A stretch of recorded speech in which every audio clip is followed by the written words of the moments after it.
this is legit conversations that I'm having with people of color in the movement. Yeah. It's like, why are we not represented? Why are we not at the table? Why are we not, and it's kind of like on us to create our own organizations, and we can create our own boards and do it like that. But when we try to infiltrate what's already the existing organizations or movements or agencies, it's kind of like we're looked at like, oh, okay, I want to hear from you. Hey, welcome to the Elijah Rising podcast, where we discuss the myths, misconceptions, and most asked questions about sex trafficking. I'm Adam, and today I am joined by Kathy McGibbon Givens, who is a wife, a mother, an author, a playwright, who has overcome the dark world of sex trafficking. And let me also just add to that intro that she is kind of a legend around Houston. She is a very highly respected voice in this city, and I imagine in many other cities as well because of her work. Thank you for joining us on the podcast today, Kathy. Thank you for having me. I'm so excited to be here. I am so excited that you're here as well. The recent killings of George Floyd, Breonna Taylor, and Ahmaud Arbery have thrust systemic racism, inequality, and oppression into the national spotlight once again. As a justice-oriented organization who serves women of color, we recognize our need to have a conversation about the intersection between sex trafficking, prostitution, and racism. And so today on the podcast, we're asking the question, is sex trafficking, is prostitution a racial justice issue? And so, Kathy, you are an expert in the field of anti-trafficking work. You have been on the news. You have been in leadership in multiple nonprofits. You are an artist. You are a mentor. You are an advocate. You are a champion.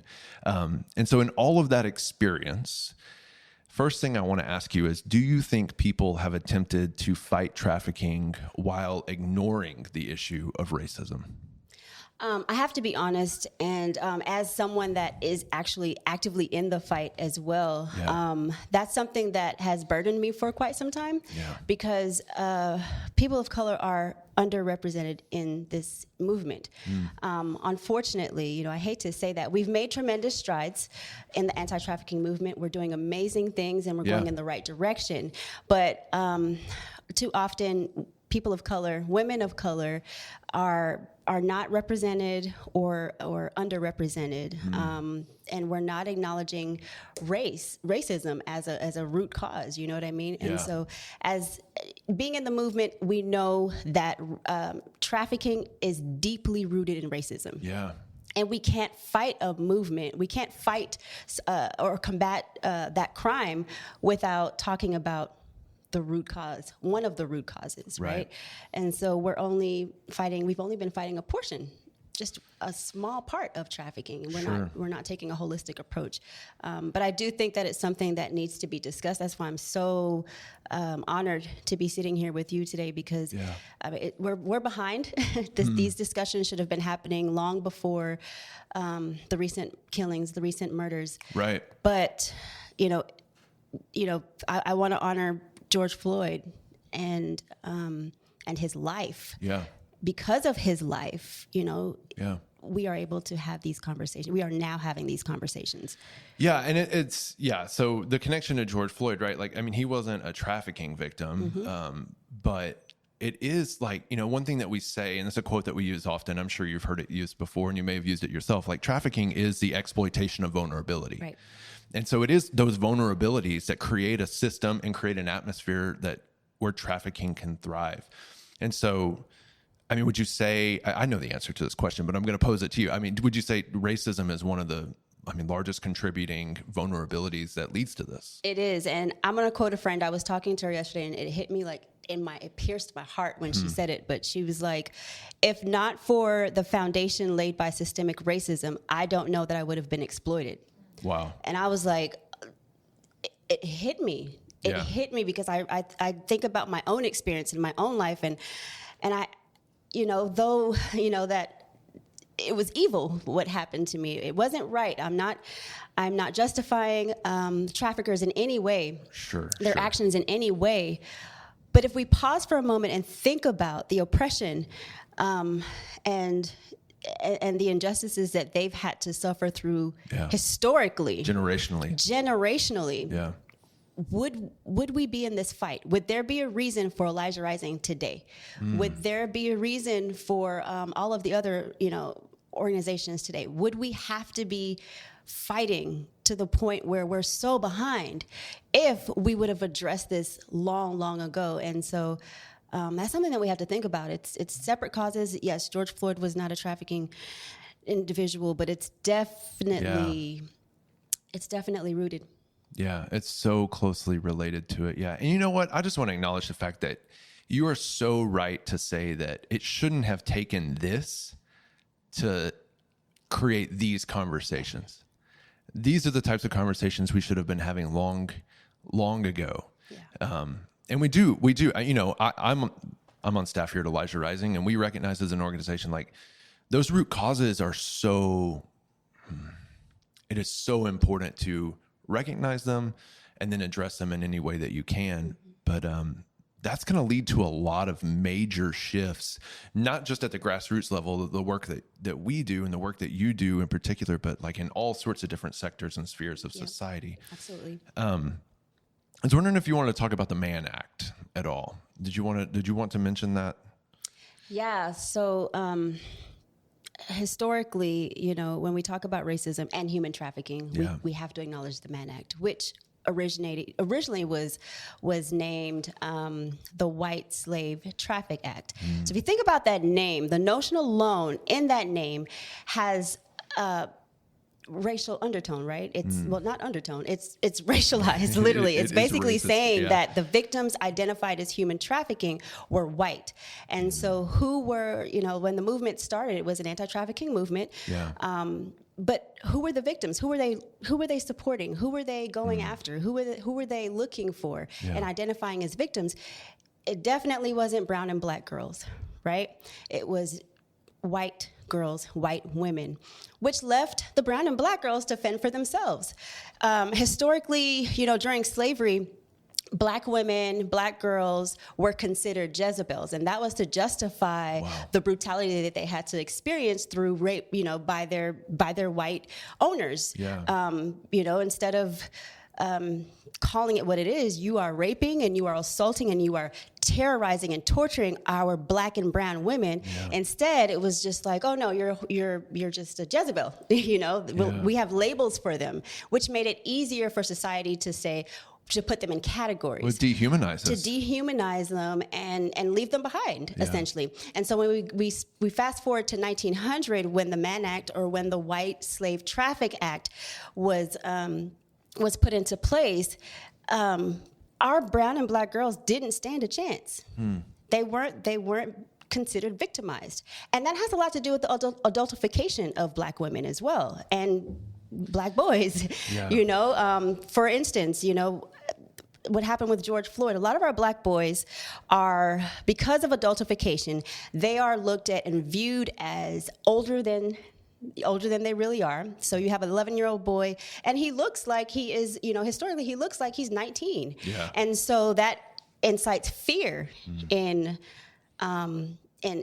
law enforcement and other people. And so with our girls, we look at them as not as vulnerable human beings like we would the white girls, right? White girls need to be rescued. We see these ads, and we see commercials, and we see all these campaigns, and you see the face of a white girl, and it's heartbreaking. And it invokes something in everyone, in all of society. They're like, we need to save this girl. If you see a white girl missing on the news, we need to go find that girl. But if you see a Black girl walking down the street, because of adultification, she's already been looked at as, oh, she's a tough girl. She's not, we don't look at them as victims. We don't look at Black and brown girls as victims. Do you think that also creates this sense that, and I don't know, I'm speaking on this in a bit of ignorance, to be quite honest, but does that also create a sense that, well, maybe that Black girl is choosing this, whereas Absolutely. the white girl has been victimized by this. Does that dichotomy then kind of enter the conversation as well? Because of Absolutely, and it roots back into history as well. You know, like with the Jezebel thing, Black girls were looked at as over sexualized. This is what they do. You know, and for some reason, it's crept its way. That same mentality has crept its way into this anti-trafficking movement. I know the hearts. I'm in the movement, so I know the hearts of the people involved, and a lot of it I can say is not intentional. But it has an intentional undertone, because when you ignore the fact that this Black girl, just because she has an attitude or you think of her as tough skin. I've heard it before, where the statement was made that white girls are more vulnerable because Black girls know how to handle themselves. Gosh. Is that true? When you put both girls in a room to be tortured by a trafficker, are you telling me that the Black girl has more advantage of surviving that torture and comes out with less trauma?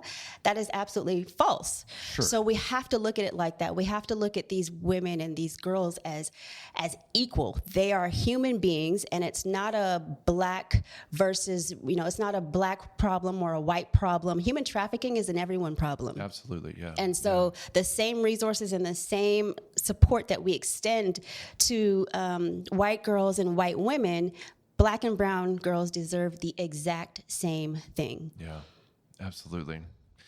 I mean, that's the definition of systemic racism, that it's this unconscious viewing of a person that maybe, I don't know, like maybe sometimes it is a conscious choice, like, oh, well, she's Black, so she can probably handle herself. But it feels like sometimes it's not. It's just like a cultural script that we're handed, or maybe even a religious script that we're handed down. And then it becomes this deeply ingrained and deeply rooted into not just our faith, not just our policy, not just our culture, but then it just becomes even the way that we advocate for justice. Yeah. They always say, well, this group and this group. And it also just makes me think like, wow, like, and what if that Black girl is much younger? Yeah. Yeah. Well, and that's just a part of how we develop differently. I'm not as fortunate, but most of our Black girls and women develop just differently. At 11 years old, they look like they're not 11 years old, and so they're viewed as objects. Yeah. And so you've worked with, you personally know, you have a relationship with women who have been exploited, women who have been prostituted, both currently in the life and have exited the life. So I wonder if we could drill down just a little bit deeper, like how do women in the life experience systemic racism? I think of here in Houston, which is where we're located, for those of you who are listening, I think of Bissonnette, right? How do women that are walking the track on Bissonnette experience systemic racism tonight at 11 p.m.? Yeah, so even in the life, and I'm just going to be very candid if I can. Absolutely, but please. Even in the life, women of color have to fight 10 times more, right? So they have to try to work 10 times harder. They have to work harder than their counterparts to even make a quota. That's just in the life. When they are taken through the justice system, or when they're arrested, they do not get the same treatment. They do not get the same type of services. Again, going back to, that's just she's tough. She's probably choosing it. Yeah. Versus seeing a woman out there or a girl out there that is white, she's a victim. Yeah. And because of that, traffickers adopt the same mentality.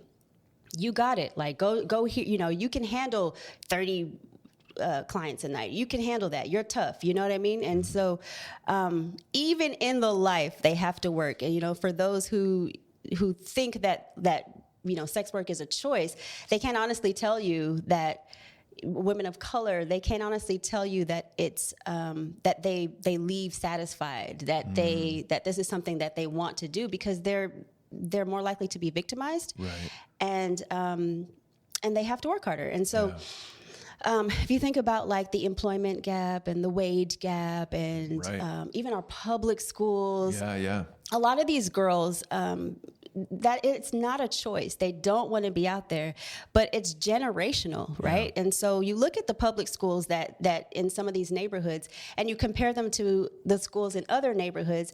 Who has a better chance of success? Yeah. It's not going to be the ones in the neighborhoods that have been, that are in the process of gentrification. Right. They have to go through these systems, and they have to have a good, solid family institution in order to survive their external situations. But things like redlining, things like banks not lending, things like you're paying less property taxes, so your schools are worse. And that's just in the life, right? Yeah, and so when you go through a program and you get these services, you go through a restorative care program, you get these services, and it's great.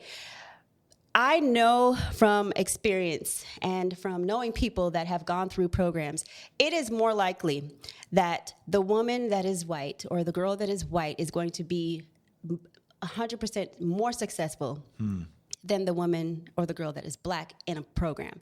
Because when you address the trauma and she completes the program successfully, you can almost guarantee that she's going to be able to get a job. You can almost guarantee that she's going to go back to her family and that may or may not be privileged. You can almost guarantee that she's going to go back and be accepted into society as, just a girl. When you're black and you're brown, you don't have that.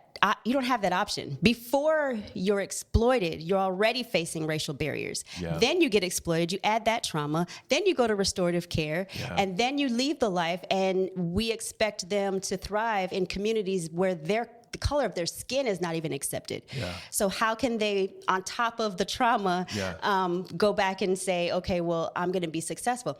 Which is why it's hard. I've heard it said before that, black girls don't want to leave the life, or we don't see enough black girls. Well, when you think about it, they understand that this may not work for them.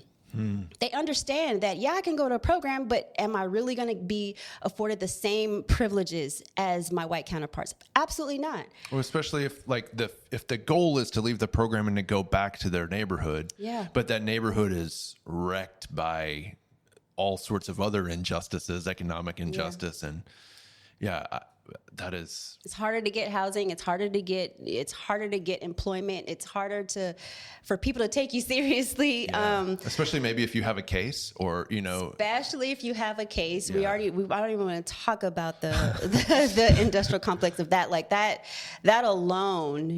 We're seeing higher numbers of black and brown girls being criminalized, than our counterparts, and it's not fair. It's unjust. Yeah. I thank you so much. This conversation is so important. I do, if I can insert my voice for just a second. Sure. One of the things that I have been really wrestling with and doing a lot of soul searching on, and I don't know, maybe just coming to terms with in recent days is just, the reality of this problem is that there is a demand that drives sex trafficking. Yeah. There's a demand that drives prostitution. And that demand looks like this. Yeah. And for those of you who are listening or who have never seen my face, I'm a white man, a straight white man with a family. And demand is driven by privilege. Demand is driven by privilege, specifically and predominantly by upper middle class white men with families at home in another neighborhood somewhere. And, and people of color, those black girls on the street that look like they can handle themselves, they're paying the ultimate price for that. They're suffering for that. And for me, I've come to terms that is why racism, it's one of the reasons why, but for me, it's one of the major reasons why I'm I mean, prostitution is inherently racist because what drives it is white privilege. And the money to have expendable income to go out there and spend that type of money to capitalize on the vulnerability of another community. And so I just take a second to speak to those who are listening to say, this is why it continues to exist. Because there is a privileged portion of our community that continues to exert its power and use its money to perpetuate the problem without end. Absolutely. And so I thank you for having an honest conversation with us about that. Yeah. So let's take a break. Let's take a break in the podcast, and we're going to come back and we're going to continue our conversation with Kathy. Hey everybody, I hope you are enjoying today's episode of the Elijah Rising podcast. Right now I'm standing in the Elijah Rising store that sells goods that empower survivors of sex trafficking. All the items in this shop, the purchases support the employment as well as the restoration of women that are in our program. So please come visit us at 11th and Studewood or online at shop.elijahrising.org. And today on your first purchase, we're going to offer you $10 off if you shop online using code podcast. Hey, welcome back to the podcast. Again, I'm joined by Kathy McGibbon Givens. So Kathy, I want to kind of go a little bit back to where we just left before the break. And I want to ask a question, do women who exit the life, and we talked about this a little bit, but I'm going to say a little bit more. Do women who exit the life and go into aftercare and restorative care programs, do they experience racism? And both in the short-term aftercare and in long-term aftercare, because there is kind of a difference there in some organizations. So is racism happening in those spaces? Unfortunately, it is. And like I said, again, I just want to be clear. Yeah. Intentional or unintentional, sure. Which I think a lot of it is probably unintentional. And Absolutely. just that's why these conversations are important, because we're all learning. But when a Black or brown girl goes into a program, short or long term, what I'm finding just from talking with survivors, other survivors, other overcomers, is that if they go into a program and no one looks like them, you'll never see the true person. So you'll never even know if the program was effective, because if they see no one on the team, no one on the staff, no one in the board, no one that is rallying around them and supporting them, though they feel though they understand the hearts of those people around them, if they don't see anyone that looks like them, that also is a racial undertone, and it speaks to it can cause historic trauma. Yeah. Historical trauma, because that's what they're used to. Oh, okay. And it's almost like the white savior mentality, right? So it's like these people want to save me, they just don't want to know me. You know what I mean? And so that in itself, in aftercare, short or long term, needs to be addressed in the anti-trafficking movement, because we want to make sure that we're really healing the whole person, right? Absolutely. We're really making sure that the whole person is restored and has a chance. And what that looks like is getting to know every single culture, every single thing about that person that walks through your doors. You need to know and have the difficult conversations. Why is your hair so curly? Why is your hair so coily? Why do you talk like that? People want to have these conversations. Bring in volunteers, mentors, staff, board members that can relate to these individuals, because I'm telling you that we're missing the mark if we don't do so. Yeah, I mean, it almost puts up a barrier. It does, to the healing, which is the goal that everybody is there for. Exactly. Yeah. Well, let's keep talking about that a little bit. We both work in the nonprofit sector. You have tons of experience in the nonprofit sector, specifically around this issue of anti-trafficking work. And so, do you think that there is a sufficient amount of respect for and listening to the voices of Black voices in the anti-trafficking movement and in the nonprofit space? I can say no. Let me just be short. No, there is not, because we support, our movement supports those of color. We understand that Black and brown girls are trafficked, severely disproportionate rate. Right. And we support that. We want to honor those people, and we want to make sure that they get the services and get the help, however we think they should get the help that they need. However, we're willing to help them. We just don't want to bring them to the table. So we want to include them, but we don't want them to lead. And that doesn't come from a place of I'm not saying that from a place of, anger or upset or anything like that. This is legit conversations that I'm having with people of color in the movement. Yeah. It's like, why are we not represented? Why are we not at the table? Why are we not, and it's kind of like on us to create our own organizations, and we can create our own boards and do it like that. But when we try to infiltrate what's already the existing organizations or movements or agencies, it's kind of like we're looked at like, oh, okay, I want to hear from you. it's almost like survivors. So if you talk to survivor voices, they'll tell you the same thing. Like, yeah, they want me to advise, and they ask my opinion after it's done. But they're not giving me a directorship. And they're not bringing me at the center of this conversation. So how can you rally around something, or how can you support people that's not invited to the table, that don't have a seat at the table? Yeah. And so now we're forced to create our own tables. But that can be harmful, because now we're creating a divide. Now it becomes, and I'm just going to, you can cut this out if you want, but it's almost like the black church versus the white church, right? Yeah. It's like now we have 7 Baptist churches in a row, and then on the other side of the tracks, we have all these white, big, Presbyterian, whatever churches, right? Yeah.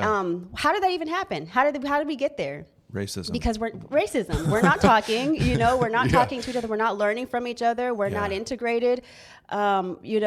I know from the black community, I can speak for myself in the black community. What I've observed is that, people love the culture. The white culture loves the culture, but they just don't want us to be a part of their culture. Yeah. So it's kind of like, okay, we'll use you when needed. We want your voice when needed. And it's the same way, it's the same feeling that survivors have, when they're called on to advise or called on to review a program, and it's like, okay, I'll review it, but I think so much of that maybe is fear-based. Yeah.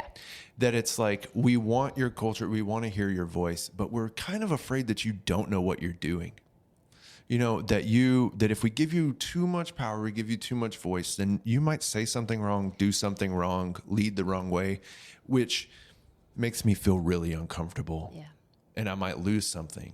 I mean, do you get that sense, or am I making that up? It is. And from my own experience, I can tell you that the only reason that I've been, obviously God, number one, God's just opened up some doors for me that are incredible. And I think maybe paving the way to have conversations like this for those who may never be able to have conversations like this.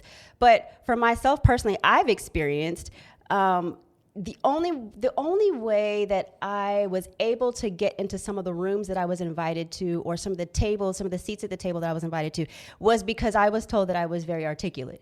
Now, when I first started sharing my story, I remember the first time I shared my story, I stood up in front of a crowd, and I felt, when you're a person of color, you can walk into a room and you can feel who's uncomfortable with you because of the color of your skin, and because maybe I have big hair or whatever the case may be, right? I felt that tension walking into the room. But by the time I opened my mouth and said I was on my second sentence, posture started to change. Like, wait, a black girl that can speak? Like, what is this? I've had to deal with that for the past several, and I don't want to get emotional, but I've had to deal with that for the past several years of even sharing my story. So before I can, and that's what I mean, like survivors of trafficking, victims of trafficking, they have so many barriers that they have to face, especially when you're a colored girl, especially when you're a black or brown girl. Because not only am I traumatized because I have, not only do I have to deal with this trauma of being trafficked, I have to potentially deal with the trauma of just being black,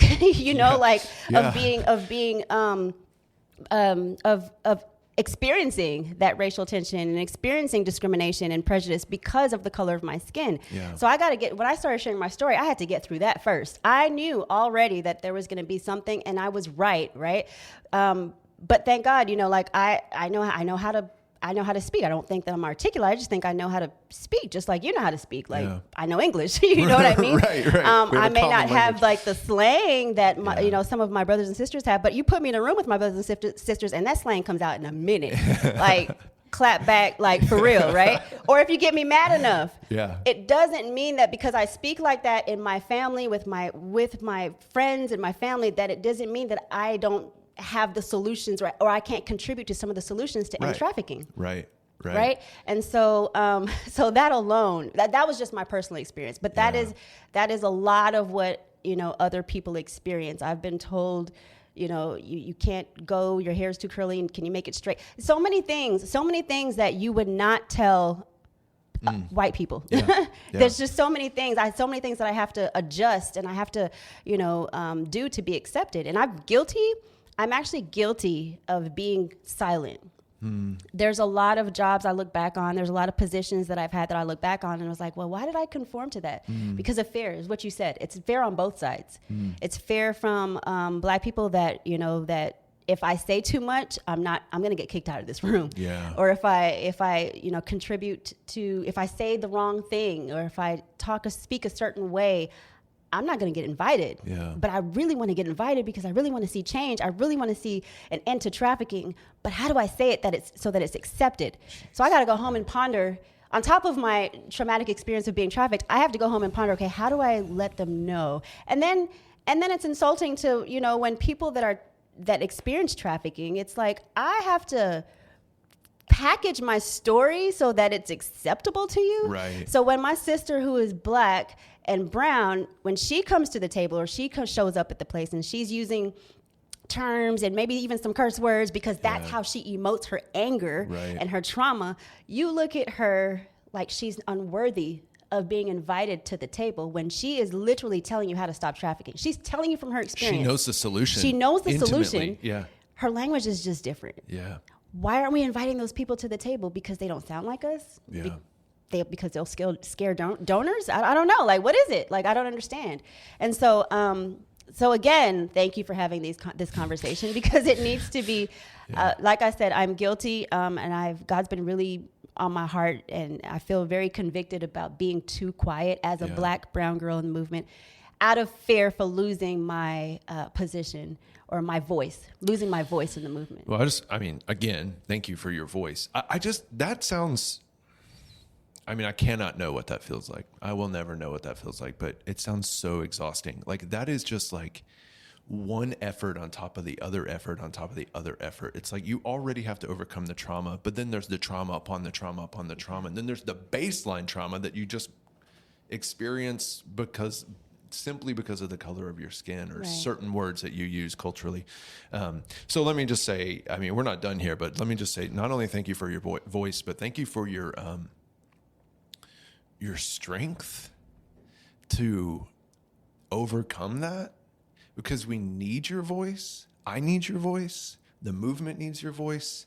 And to have overcome all of those barriers and those hurdles, that's heroic, Kathy. That's heroic. And I think we need to hear that more often, so that we can stop freaking building those barriers, so that we can stop putting those walls in front of the voices that have the solutions, that have the experience, that have the expertise and the artistic flair, to be able to make a significant difference. So thank you. I appreciate that so much, to hear that from you. Now I'm gonna ask. The next question I want to ask, I think it might be an even harder one for some to hear. Is so tell me, is there implicit bias and racism in fundraising? I'm the development director for Elijah Rising. Of course, we all wear multiple hats here. I'm also doing all the content stuff too with our team, and but I do fundraising, and I feel like I'm gonna guess real quick that you and I, if we walked into the same room with a certain number of donors, the two of us might leave with different amounts of money. Has that been your experience? Does that exist?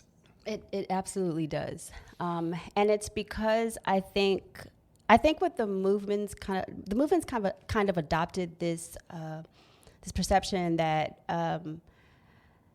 that donors give to the ads that we see on TV, the ads that we see on billboards of the young white girl from suburbia tied up with a rope. Right. Donors give to that. Donors aren't going to give to Black and brown girls. Donors aren't going to give to girls with big hair. So those barriers are already up. I've also encountered the inner city versus the suburbia stereotype, where it's like, oh well, those inner city kids, they're fine. They don't need much. Our money needs to go to our children. Our money needs to go to children that look like us. Yeah. Well, what is us?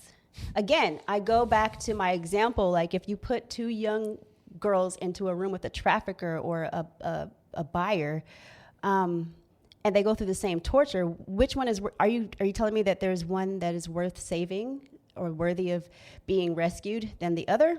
Which one's made in the image of God? Which one's made in the image of God? And so donors have that. I think that the movement, people that do fund these organizations and do raise money for the movement, they have that embedded in their head, and it's racist. Like there's just not another word for it. Like it's racist. Even at galas, I've been invited to galas. Maybe it's like, can you come speak? But let me feel out our donors first. And if the donors want the girl on the ad, the girl on the billboard, then they're going to get the girl on the billboard. They'll go find her. And I've been told, can you submit your story, and we can do it like that. It's so thick, and it's sickening, and it's disgusting, and it hurts my feelings. Yeah. Most of all, because you're telling me that my story is good enough to write on paper as long as they can't see the color of my skin. Yeah. And I represent the voices of trafficking, but I can't represent the voice of a Black girl that was trafficked. I can't do that. That's too risky. So just say you were trafficked. Which is so interesting because, there is a clear disparity in the women that are being trafficked. So many of them, at Elijah Rising, the majority of those whom we have served are Black women. And so if we're scared of hearing a Black female voice, how does that look to those whom we serve? Exactly. It's like, what are we raising money for? Exactly. And if you look at, looking at the wage gap and looking at the wealth and stuff like that, and looking at the demand is primarily middle-aged white men, right? They have the money. Right. Their families have the money. Their wives, their whatever, they have the money. They're the ones that's funneling funds into these organizations, whether we like to acknowledge it or not. Yeah. So if I don't look like where they come from, then I'm not worthy of funding. Yeah. So if you have a house full of primarily Black girls, I hate to say this, but it's so true. You run the risk of not getting the funds that you need to support those girls. Yeah. You got to have somebody that's blonde or with blue eyes or whatever the case may be. Obviously, I'm just using that as an example, but I do have blue eyes. It's okay. Yeah. I was like, oh wait, I shouldn't say that. No, it's all good. but like if you're serving a predominantly Black population or brown population, we got to fight 10 times harder just to get the funding. I've talked to some of our partners in the movement that are Black and that do have movements. And I met with one lady, and she was just in tears. She was like, I don't understand why no one wants to help me. Like, they send me survivors because they need a space. So I'll send you survivors, but when it comes around to giving money to help me support these survivors in my house, I don't get the same access. I've heard of people that have petitioned and applied to these grants, right? Mm-hmm. And it's like, oh, okay, we'll get around to you, or maybe you need to build this first, and maybe you need to build that. While their white counterparts, they put in one application and it's done. Yeah. It's unfair, and it's not a cool feeling, which is another reason why I think God just put in my heart, burdened me just to start something, and like I said, not to cause a divide, but because I see that there's and this is a gap, this is a disparity that people are ignoring. Yeah, and so I think that's why literally God burdened my heart to just. I can't keep whining about it. I can't keep being upset about it. I can't keep crying about it. Just go do it. Yeah. And hopefully by doing it, then I can partner with people and help educate some of my partners on what this should look like. Yeah. This being fighting human trafficking. We don't fight white human trafficking. Right. We fight human trafficking. Yeah. And so that's my prayer. So let me ask you this too. What about awareness? What about prevention and advocacy programs? Are these, most organizations are doing awareness. We're doing awareness. That's how a lot of groups, a lot of people start in this fight is they have an encounter with the problem. They're like, oh my gosh, sex trafficking is real. We got to do something about this. Mm-hmm. What's the first thing we do? We raise awareness. That's how I got started. Yeah. That's literally how we got started here. So that's not a wrong thing, but I wonder if the prevention models and even the raising awareness models, have you seen any implicit bias and racism in those as well when it comes to our movement? I think we're familiar with Bissonnette, right? Sure. That's absolutely. And when I'm going to use this word, loosely, but it's easy because it's Bissonnette. It's easy, right? We know that there are women out there. We know that there are souls out there that need to be saved and women that need to be rescued. Where we don't go is to, I'm not going to start naming neighborhoods because I just don't want to, but we don't go to the parts of town where we know that they're there and where, once again, Black women look a little bit rough over there. Maybe they don't want to. It's harder to get through to them.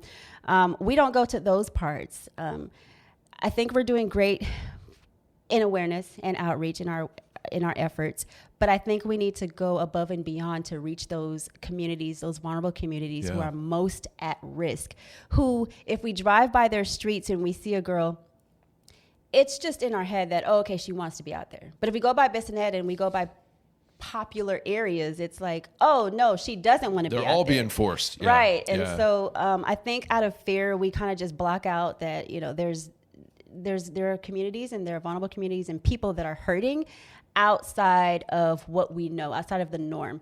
There are people hurting everywhere, right? There are people that need help everywhere, but I think we need to go above and beyond to reach the communities where we know without a shadow of a doubt that these women and these girls are being trafficked, even as rough as it is. Yeah.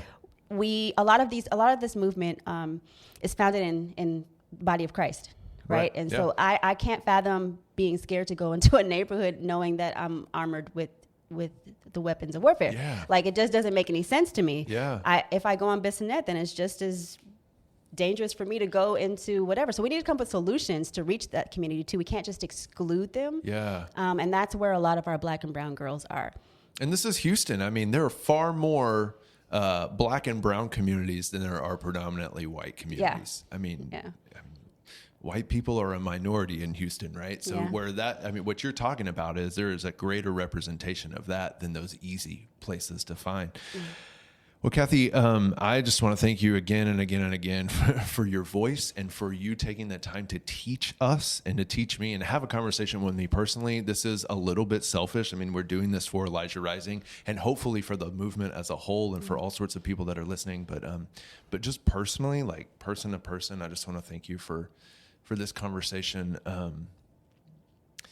So I wonder if there's anything else that we left out. Is there anything else that you think is important that we need to hear? Any other notes that you would want to make that we didn't touch on yet? Well, for me, it's important that when people listen to this and people watch this, that they don't feel. I love my white brothers and sisters. Let me make that very clear. Yeah. I love the work that there are people that are not of color that have poured their blood, sweat, and tears into this movement. So I want it to be very clear that I honor you and we acknowledge you and we know that you're trying and we know that you're working. What I do want to point out is that this is just a conversation to incite further education and conversations and solutions on how we can bridge the gap and we can dismantle, racism. Yeah. And especially in this movement, this movement is too critical and too precious for us to have any infiltration of racism and other injustices. We got to deal with just this first, right? Yeah. And so let's get to the root cause. Let's not be afraid to have these conversations. It is what it is. Slavery is not new. Slavery's been around. Let's talk about slavery. Let's talk about how women back then were sold for their bodies and raped and assaulted and tortured. We just have to talk about it. Yeah.